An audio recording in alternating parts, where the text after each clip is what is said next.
Avant de plonger dans cette histoire incroyable, pensez à vous abonner à la chaîne et à activer la cloche. Ici, chaque récit a quelque chose à dire, et vous ne voudrez pas en manquer un seul. La ville de Brookfield s'éveillait doucement sous un ciel gris, les rayons timides du soleil filtrant à travers les immeubles hauts et les rues encore humides de la pluie de la nuit précédente.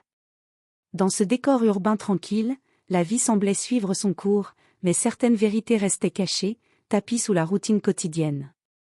Clarice Thompson, chef de la police de Brookfield, avançait avec assurance vers son véhicule. Elle portait son costume professionnel, impeccablement ajusté, et son badge brillait à la lumière matinale. Pour elle, chaque journée était une occasion de montrer que l'autorité pouvait être exercée avec justice et respect, et non par la peur ou l'intimidation.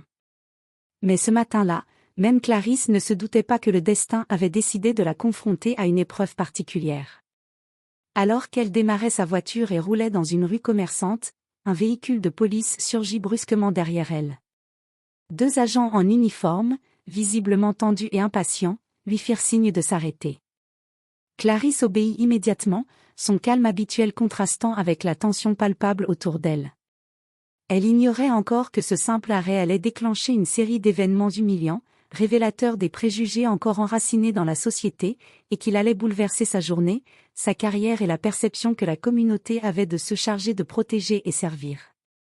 Ce matin-là, dans une rue ordinaire de Brookfield, Clarice allait découvrir que même la plus haute autorité pouvait être confrontée à l'ignorance, au mépris et à la discrimination, mais qu'elle possédait la force de transformer l'injustice en leçon mémorable pour tous. Le soleil venait à peine de percer le voile de nuages gris lorsque Clarice Thompson quitta son appartement situé dans le quartier résidentiel de Brookfield Heights. Les rues étaient calmes, presque silencieuses, seulement ponctuées par le bruit des premières voitures et le chant lointain des oiseaux. Clarice avait l'habitude de ce calme matinal, c'était son moment à elle, avant que le chaos de la journée de travail ne commence. Elle descendit les marches de son immeuble avec assurance, son sac en cuir élégant reposant sur son épaule. Son uniforme, bien qu'adapté à la fonction de chef de la police, était sobre et professionnel. Les habitants qui la croisaient la saluaient avec respect, reconnaissant en elle une figure d'autorité ferme mais juste. Depuis qu'elle avait pris la tête du département, Clarice avait consacré ses journées à réformer les pratiques internes, à instaurer le dialogue avec la communauté et à démontrer qu'une police pouvait être à la fois efficace et humaine. Ce matin-là, elle avait prévu une réunion importante avec ses chefs de service. Le sujet était sensible, une série de plaintes concernant des comportements abusifs de certains officiers dans des quartiers défavorisés. Clarice savait que ces discussions pouvaient être tendues, mais elle avait confiance en sa capacité à faire entendre la voix de la raison. Alors qu'elle s'installait dans sa voiture, une berline noire aux vitres teintées, elle sentit cette sensation familière de concentration intense. Chaque mouvement était réfléchi, chaque décision pesée. Elle démarra lentement et prit la route principale menant au quartier général de la police. Les rues étaient encore peu fréquentées, ce qui lui permit d'apprécier le silence et de récapituler mentalement les points qu'elle aborderait lors de la réunion. Mais derrière ce calme apparent, un danger invisible se profilait. 2 véhicules de patrouille surgissaient soudainement à l'angle de la rue, bloquant sa trajectoire. Les gyrophares clignotèrent, et les sirènes hurlèrent brièvement, brisant la sérénité matinale. Clarice freina immédiatement et se rangea sur le côté, son cœur battant légèrement plus vite, non par peur, mais par anticipation d'un incident qui s'annonçait déjà tendu. Elle ne savait pas encore que cette simple matinée, commencée comme tant d'autres, allait se transformer en un moment qui testerait sa patience, son autorité et sa capacité à faire face à l'injustice, en public. Clarice observa les 2 agents de police, bras croisés, en train de l'attendre derrière leur véhicule. L'un d'eux, l'agent Mark Johnson, avait le visage fermé et les yeux plissés sous le soleil matinal. Son collègue, moins expérimenté, semblait nerveux, jetant des regards furtifs autour de lui. « Bonjour, agent », dit Clarice d'une voix calme mais ferme. « Puis-je savoir pourquoi je suis arrêtée ?» Johnson la dévisagea, une expression de doute et d'arrogance sur le visage. « Madame, vous allez devoir descendre de votre véhicule, nous devons vérifier vos papiers. » Clarice respira profondément, consciente que sa voix et son attitude seraient ses seuls outils face à ce qu'elle pressentait déjà comme une situation injuste. « Très bien. Je descends, mais je vous préviens, Je suis chef de la police de Brookfield, et je m'attends à être traité avec respect et selon la loi. À ces mots, Johnson fronça les sourcils, comme si son autorité était remise en question. Peu importe qui vous êtes, pour nous, vous êtes juste une conductrice qui pourrait enfreindre la loi. Clarisse ouvrit lentement la portière et sortit du véhicule, les mains légèrement levées en signe de coopération. Son regard restait fixé sur Johnson, observant chacun de ses mouvements. Les passants commencèrent à s'arrêter, intrigués par la scène, une femme noire en uniforme debout face à deux agents qui la forçaient à obéir, visiblement ignorant de son rang. « Madame, veuillez placer vos mains derrière la tête », ordonna Johnson, sa voix plus dure qu'il ne l'aurait voulu, trahissant sa nervosité et son arrogance. Clarisse secoua la tête, les lèvres serrées. « Je refuse de subir un traitement humiliant. Vous avez le droit de vérifier mes papiers, pas de m'humilier devant des témoins. » Un murmure parcourut la foule qui s'était rassemblée. Certains passants prirent leur téléphone pour filmer, tandis que d'autres intervenaient verbalement. « Et, laissez-la tranquille. Elle fait son travail, elle est respectée ici », cria un homme depuis le trottoir. Johnson, de plus en plus irrité, leva la voix. « Assez. Vous allez coopérer, sinon nous allons vous forcer à descendre. » Clarisse garda son calme, mais son esprit travaillait à 100 à l'heure. Chaque mouvement des agents était minutieusement observé et enregistré par la foule et ses téléphones. Elle savait qu'il y avait un tournant à venir, et elle était prête à utiliser la situation à son avantage pour dénoncer l'injustice. À ce moment précis, personne ne savait encore que la femme qui l'humiliait et arrêtait était la chef de la police, une figure d'autorité incontestée dans la ville. L'ignorance des agents allait bientôt leur coûter cher. L'air matinal de Brookfield semblait s'être épaissi, chargé de tension. Clarisse Thompson se tenait face à l'agent Johnson, son regard ferme et calme trahissant à la fois sa détermination et sa colère contenue. Elle savait qu'un faux pas de sa part pourrait aggraver la situation, mais elle était prête à défendre sa dignité jusqu'au bout. « Écoutez-moi attentivement », dit Clarisse, sa voix résonnant avec autorité malgré la foule qui s'agglutinait autour. « Je suis chef de la police de cette ville. Vous avez le droit de vérifier mes papiers, pas de me traiter comme une criminelle devant tout le monde. » Johnson haussa les épaules, visiblement irrité. « Peu importe qui vous êtes. Nous faisons juste notre travail. Vous devez coopérer. » Clarisse inspira profondément. « Votre travail consiste à protéger et servir, pas à humilier et intimider. Vous venez de franchir une ligne. » L'agent Johnson fit un pas en avant, comme pour intimider, mais Clarisse ne recula pas. Ses mains restèrent visibles, mais ses yeux brillaient d'une intensité glaciale. Les passants murmuraient entre eux, certains filmant la scène, d'autres criant des mots d'encouragement. « Vous allez m'arrêter à cause de quoi exactement » demanda Clarisse, sa voix pleine de défi. « Montrez-moi la loi que j'aurais enfreinte. » Johnson balbutia, incapable de répondre clairement. Son autorité vacillait face à la posture calme et imposante de Clarisse. Ses collègues autour de lui échangeaient des regards inquiets, sentant que l'équilibre de la situation leur échappait. Soudain, un homme s'approcha de la foule et cria « Attendez. Vous vous rendez compte de qui elle est ? C'est la chef de la police. » Clarisse sentit le tournant imminent. Johnson, surpris, recula légèrement, son arrogance remplacée par l'incrédulité. Ses yeux parcoururent la foule et les téléphones pointés vers lui, révélant que la situation était désormais publique. La réalité commençait à le frapper, il venait de humilier une femme dont l'autorité surpassait largement la sienne. Clarisse, quant à elle, resta calme, un léger sourire ironique sur les lèvres. Elle savait que ce moment serait décisif, non seulement pour elle-même, mais aussi pour envoyer un message à toute la ville sur l'injustice et le pouvoir abusif. La foule, encouragée par sa dignité et sa maîtrise, commença à exprimer son soutien plus ouvertement. Des murmures de solidarité se transformèrent en cris, « Laissez-la tranquille. Justice pour elle. » Johnson tenta de reprendre le contrôle, mais il était trop tard. Clarisse avait déjà pris le dessus, non par force, mais par autorité morale et présence imposante. Les rôles étaient en train de s'inverser, celle qu'on humiliait était désormais la figure de puissance et de respect. Ce matin-là, dans une rue ordinaire de Brookfield, l'injustice avait rencontré sa plus redoutable adversaire. Et Clarice Thompson était prête à montrer que même ceux censés faire respecter la loi pouvaient être tenus responsables de leurs actes. La tension dans la rue atteignit son paroxysme. Les passants, témoins de la scène, commencèrent à réagir ouvertement. Certains s'approchaient pour filmer, tandis que d'autres intervenaient verbalement. La scène avait tout d'une confrontation qui ne pouvait plus passer inaperçue. Et laissez-la tranquille, cria un jeune homme depuis le trottoir, son téléphone levé pour enregistrer chaque instant. Vous avez vu ce qu'elle fait pour cette ville? Une femme âgée, choquée par l'attitude des agents, s'avança également. Comment osez-vous traiter quelqu'un ainsi? Montrez un minimum de respect.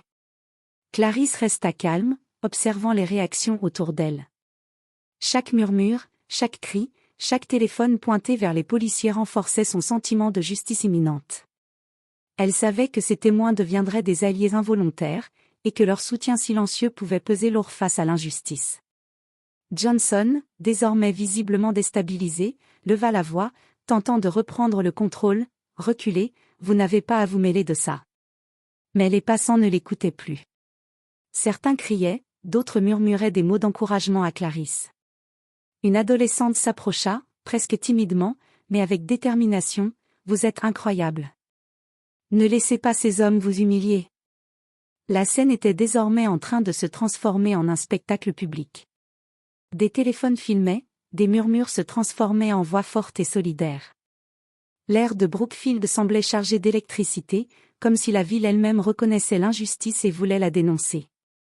Clarice, sentant le pouvoir de la foule derrière elle, adopta une posture encore plus assurée. Elle savait que chaque mot, chaque geste serait scruté. « Agent, dit-elle calmement mais avec force, je vous ordonne de cesser cette humiliation. Vous avez le devoir de respecter la loi, et non de la bafouer. » Johnson ouvrit la bouche pour répondre, mais aucun mot ne sortit. Son arrogance avait laissé place à la panique. Les passants continuaient à filmer, à commenter, à soutenir Clarice. Les téléphones allaient bientôt faire le tour de la ville et rendre l'incident viral. À cet instant, la situation changea de dimension. Ce n'était plus seulement une humiliation personnelle, c'était une confrontation entre l'injustice et l'autorité morale. Et Clarice Thompson, avec son calme et sa dignité, se tenait au centre de cette bataille, prête à transformer l'humiliation en un moment de révélation pour toute la ville. Alors que les murmures de la foule se faisaient de plus en plus insistants, un bruit de pas rapide retentit derrière Clarice. Un de ses collègues, l'inspecteur Daniels, avait été alerté par un appel d'urgence. Il se fraya un chemin à travers les passants, son badge brillant sous le soleil matinal. « Arrêtez tout de suite », cria-t-il en arrivant près de Johnson et de son collègue. « Vous ne réalisez pas qui vous avez devant vous. » Johnson et son collègue se tournèrent, incrédules. « Quoi ?» balbutia Johnson, son visage se décomposant. Daniels leva son badge et déclara avec fermeté, « Cette femme est Clarice Thompson, chef de la police de Brookfield. » Un silence stupéfait s'abattit sur la rue. Les passants arrêtèrent de murmurer pour observer la scène. L'air semblait suspendu, figé dans l'incrédulité. Johnson, habituellement sûr de lui, sentit son arrogance s'effondrer instantanément. Chaque mot qu'il avait prononcé, chaque geste humiliant, revenait maintenant à la surface avec un poids écrasant de honte. Clarice, quant à elle, resta immobile, le visage calme, mais son regard transperçait Johnson comme une lame de vérité. Elle n'avait pas besoin de hausser la voix ni de montrer de colère, sa simple présence et sa dignité suffisaient à imposer le respect. Les passants, désormais conscients de l'ampleur de la situation, commencèrent à murmurer entre eux, « Elle est la chef de la police. » Incroyable. Comment ont-ils pu ne pas savoir? Johnson tenta de bafouiller une excuse, mais il était évident que ces mots n'avaient aucun poids. Je ne.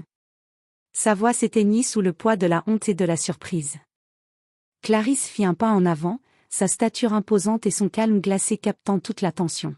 « Vous avez choisi d'humilier quelqu'un sans connaître son identité, » dit-elle lentement, chaque mot résonnant dans la rue. « C'est inacceptable. Vous devez rendre des comptes pour vos actions. » Les passants commencèrent à applaudir doucement, certains criant des mots de soutien. L'incident, autrefois humiliant, était en train de se transformer en un moment de triomphe moral.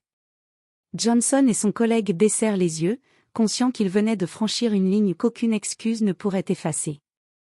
À cet instant, Clarisse comprit que ce tournant n'était pas seulement personnel. Il envoyait un message puissant: l'injustice ne peut pas perdurer lorsque la vérité et l'autorité morale sont présentes. Et dans cette rue de Brookfield, la leçon allait être gravée dans les mémoires de tous ceux qui avaient assisté à l'événement. Le vent léger de la matinée ne suffisait plus à atténuer la tension dans la rue. Johnson et son collègue, désormais figés par la révélation, ne savaient plus où se mettre. Chaque mouvement de Clarisse Thompson semblait peser lourd dans l'air, imposant un respect que ni leur autorité ni leur arrogance ne pouvaient plus soutenir. Clarisse fit un pas en avant, son regard glacial fixé sur Johnson. « Vous avez humilié et arrêté une citoyenne, et non des moindres, sans raison valable, » dit-elle d'une voix claire et puissante. « Vous allez me présenter des excuses immédiates. » Johnson tenta de se défendre. « Je pensais juste. » « Que vous faisiez votre travail, » l'interrompit Clarisse, sa voix tranchante. « Non. Ce que vous avez fait n'a rien à voir avec la loi. Vous avez abusé de votre pouvoir et méprisé la dignité humaine. » Autour d'eux, la foule observait, captivée. Certains murmuraient des mots d'encouragement, d'autres continuaient de filmer, sachant que cet instant allait être partagé bien au-delà de cette rue. L'arrogance de Johnson avait cédé la place à une gêne palpable, et son collègue, quant à lui, évitait le regard de Clarisse. « Maintenant, » poursuivit-elle, « je veux que vous preniez conscience de vos actes. Ce que vous venez de faire ne restera pas impuni, et je vous conseille de réfléchir sérieusement à vos comportements. » Les passants applaudirent, encouragés par la maîtrise et la dignité de Clarisse. Même ceux qui n'avaient jamais eu affaire à la police ressentaient le poids de cette leçon morale. Clarisse, elle, savait que sa force ne résidait pas dans la confrontation physique mais dans sa présence, sa légitimité et sa capacité à transformer l'injustice en un moment d'enseignement pour tous. Johnson, la tête basse, murmura finalement: « Nous sommes désolés, madame. » Clarisse hocha la tête, un léger sourire froid sur les lèvres. « Les excuses sont un début, mais elles ne suffisent pas. Vous devez apprendre à respecter la loi, et surtout, à respecter les citoyens que vous êtes censés protéger. » À cet instant, il était clair pour tous que la dynamique venait de changer. La victime apparente était devenue la figure de puissance, tandis que les agents qui pensaient dominer la situation étaient désormais sous son autorité morale. La leçon allait résonner non seulement dans cette rue mais dans tout le département de police. Les passants continuaient à applaudir et à filmer. Certains commentaient déjà sur les réseaux sociaux, tandis que d'autres murmuraient des phrases d'admiration pour Clarisse. Ce moment marquait non seulement la fin d'une humiliation publique, mais le début d'un message fort sur la justice, la dignité et l'autorité morale. De retour au quartier général de la police, l'atmosphère était électrique. La nouvelle de l'incident avait déjà commencé à circuler parmi les officiers, provoquant chuchotements et regards inquiets. Clarisse Thompson entra dans le bâtiment avec la même prestance qui avait paralysé Johnson dans la rue, chaque pas affirmant son autorité incontestable. Elle se dirigea vers son bureau, où son équipe l'attendait, prête à recevoir ses instructions. « Nous avons un problème sérieux », commença-t-elle d'une voix calme mais ferme. « 2 de nos agents ont abusé de leur pouvoir ce matin, humilient une citoyenne sans raison, et ignorent totalement la loi qu'ils sont censés appliquer. » Les visages autour d'elle se crispèrent. Certains murmuraient, d'autres hochaient la tête en signe d'approbation. La gravité de la situation était claire, ce n'était pas seulement une question de comportement individuel, mais un problème systémique qui devait être adressé publiquement et en interne. « Une enquête interne sera ouverte immédiatement », poursuivit Clarisse. « Les agents concernés seront suspendus le temps de l'investigation. Nous devons montrer que la justice s'applique également à ceux qui la font respecter. » L'inspecteur Daniels, qui avait accompagné Clarisse sur les lieux de l'incident, ajouta: « Madame, je pense que l'opinion publique va être très attentive à cette affaire. Il faut que chaque étape soit transparente. » Clarisse hocha la tête. « Exactement. Nous ne pouvons pas nous permettre de donner l'impression de couvrir des abus. Chaque détail sera documenté, chaque témoignage pris en compte. Nous devons être exemplaires. » Dans les jours qui suivirent, les agents impliqués furent interrogés et contraints de rendre compte de leurs actions. Les rapports de discipline, les vidéos de la scène et les témoignages des passants furent soigneusement compilés. Clarisse insista pour que tout soit traité avec rigueur et impartialité. La nouvelle de l'enquête interne fit rapidement le tour de la ville. Les citoyens, témoins de la scène et lecteurs des médias, exprimèrent leur soutien massif envers Clarisse. La chef de police n'était pas seulement en train de réparer un abus, elle était en train de transformer un moment d'injustice en un signal fort pour toute la communauté. Dans son bureau, Clarisse s'assit enfin, réfléchissant à l'impact de cette affaire. Elle savait que la route serait encore longue pour restaurer pleinement la confiance et imposer des standards élevés au sein du département. Mais elle était déterminée, la justice, même face à ses propres agents, devait primer sur tout. Le matin suivant, la ville de Brookfield était déjà en effervescence. Les vidéos de l'incident de la veille circulaient sur les réseaux sociaux, suscitant indignation et admiration. Clarisse Thompson, chef de la police, avait décidé de transformer ce moment de humiliation en une leçon de justice et de transparence. Dans la grande salle de conférence du quartier général, des journalistes, des caméras et des citoyens invités s'étaient rassemblés. Le bruit des micros et des flashs de caméras remplissait l'air, mais Clarisse resta calme, posée derrière le pupitre. Chaque mouvement, chaque mot était soigneusement mesuré. « Bonjour à tous », commença-t-elle, sa voix claire et autoritaire captant immédiatement l'attention. Hier, un incident inacceptable a eu lieu dans notre ville. 2 de nos agents ont abusé de leur pouvoir et humilié une citoyenne, ignorant les principes mêmes que nous sommes censés défendre. Les journalistes prenaient des notes frénétiquement, les caméras braquées sur son visage. Clarisse fit une pause, laissant la gravité de ses mots s'imprégner dans la salle. En tant que chef de la police de Brookfield, je tiens à affirmer que nous ne tolérerons aucun comportement de ce type, et que la justice doit s'appliquer à tous, y compris à ceux chargés de la faire respecter. Une enquête interne est en cours, et des sanctions appropriées seront prises. Elle continua, transformant l'incident personnel en un message universel. Cet événement nous rappelle que la discrimination et l'abus de pouvoir peuvent se produire même dans les institutions que nous respectons. Il est de notre devoir de les dénoncer et de les corriger. Les journalistes posaient leurs questions, et Clarisse y répondit avec transparence et fermeté. Aucun mot d'excuse ne suffisait à masquer la gravité de la situation, mais elle utilisa chaque question pour souligner l'importance de la responsabilité et du respect de la loi. À l'extérieur, des citoyens et des passants suivaient la conférence en direct grâce aux diffusions sur les réseaux sociaux.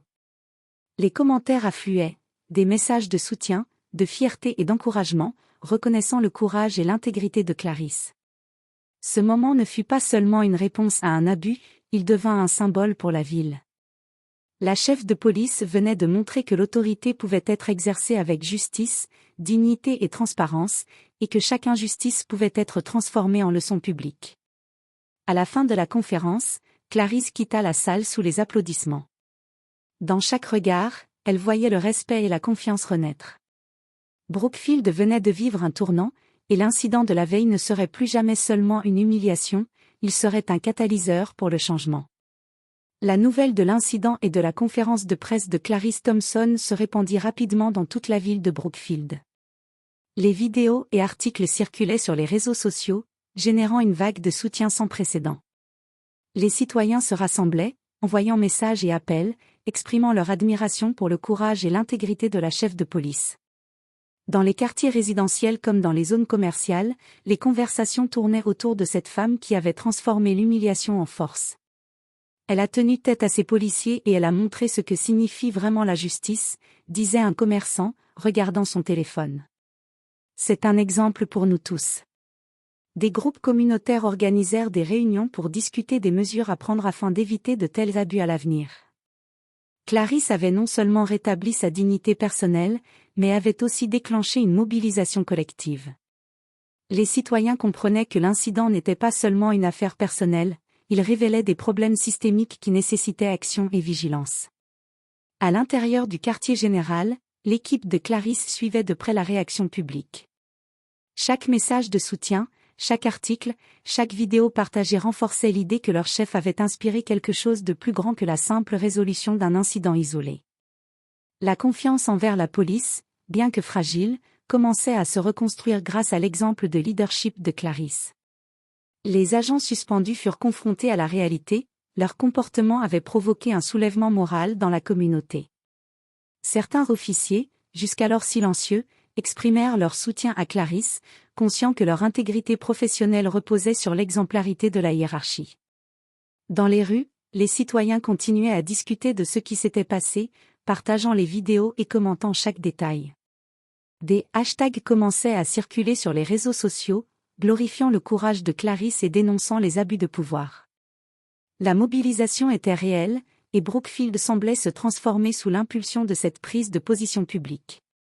Clarisse, bien qu'occupée par ses responsabilités, prenait conscience de l'impact de ses actions. Ce n'était plus seulement une victoire personnelle, c'était une victoire pour la communauté et pour la justice. Son calme et sa dignité avaient inspiré un mouvement, et elle savait qu'elle devait continuer à diriger avec intégrité pour que cette leçon perdure. La ville venait de voir qu'un seul acte de courage pouvait ébranler l'injustice et rallier une communauté entière derrière la vérité et le respect. Quelques semaines après l'incident, la ville de Brookfield semblait avoir changé, subtilement mais profondément. La réaction de la communauté et la visibilité de la situation avaient mis la pression sur tout le département de police. Les agents fautifs avaient été sanctionnés, certains réassignés, d'autres formés à nouveau sur le respect des citoyens et la conduite professionnelle. Clarisse Thompson continuait son travail avec une énergie renouvelée. Chaque matin, en franchissant les portes du quartier général, elle savait que son rôle dépassait la simple administration de la police, elle devait incarner l'exemple, montrer que justice et intégrité pouvaient guider chaque action. La communauté, quant à elle, voyait les effets positifs de cette vigilance collective. Des programmes de dialogue entre la police et les citoyens furent mis en place, des réunions régulières organisées dans les quartiers pour discuter des problèmes et renforcer la confiance. Les citoyens ne craignaient plus de se faire ignorer ou humilier, ils savaient que la chef de police, et son équipe, étaient à leur écoute. Dans les rues, on pouvait sentir un changement subtil mais tangible. Les habitants parlaient plus ouvertement avec les officiers, certains se permettaient même de signaler des abus mineurs, confiant que leur voix serait entendue. Les médias locaux soulignaient régulièrement les améliorations et les initiatives de transparence, faisant de Brookfield un exemple pour d'autres villes confrontées aux mêmes défis. Pour Clarisse, la leçon la plus importante n'était pas dans l'humiliation subie ou dans le pouvoir qu'elle avait exercé en retour. Elle savait que la vraie victoire résidait dans la transformation durable de la relation entre la police et la communauté. Les erreurs d'un jour avaient catalysé un changement sur le long terme, et chaque sourire retrouvé, chaque citoyen qui se sentait respecté, était une preuve tangible de cette réussite. Un matin, en observant la ville depuis le siège du quartier général, Clarisse se sentit fière et sereine. Brookfield était loin d'être parfaite, mais elle avançait sur le chemin de la justice, de l'équité et du respect mutuel. Et pour la chef de police, c'était là le plus grand accomplissement de sa carrière, montrer que le courage et la dignité pouvaient triompher de l'injustice, et inspirer toute une communauté à faire de même.